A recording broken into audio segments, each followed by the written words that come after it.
extra rice, please. Tapos na po tayo mag-dinner. Malag na? Kakain po kita ng buko. Ayan o, mura. Lagyan ko siya ng konting sugar para may lasa. Pamparami. Para. Favorite ko po yung mura. Kaya buti may dala si tatay pagbaba. Fresh na buko. You like? Lagyan lang natin ng konting milk. Hindi po ako nainom ng gatas. Gagawin ko dyan, isasaw-saw ko yung mura sa Oo, buti ka ngayon magatas pero makain ka ng gatas.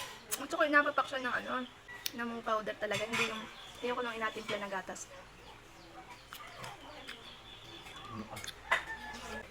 Nainom ka atin ng gatas, ano? Ako hindi. Susunod sa kumplo.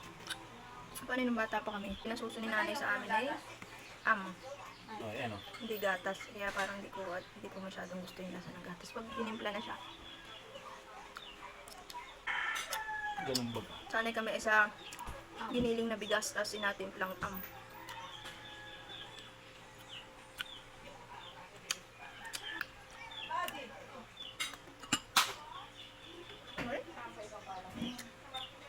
May ka na mura?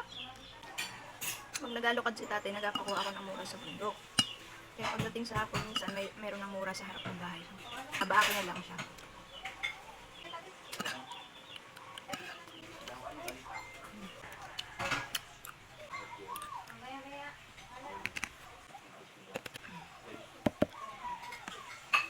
Be, gusto mong mura?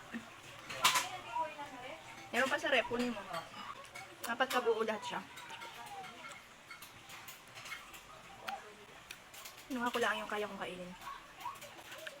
Ate Jay, gusto mo mura? Ako nang gadyag, ate. Ako nang gadyag. Apaalala mo sa akin. Hindi. Dati nung bata pa ako. Nangunguha si Tita Angie ng mura man din, na may dayuhan.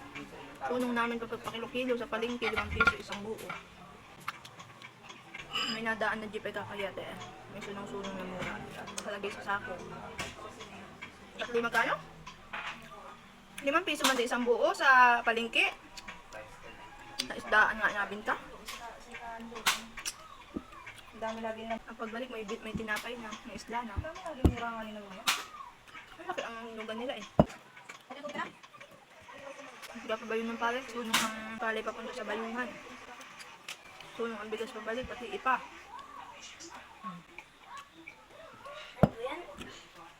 Malakas ang resistensya ng mga batang bukid, batang bundok. Banat sa trabaho.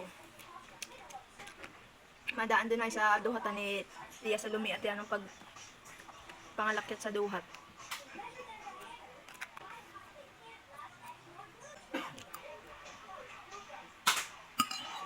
Nasakit.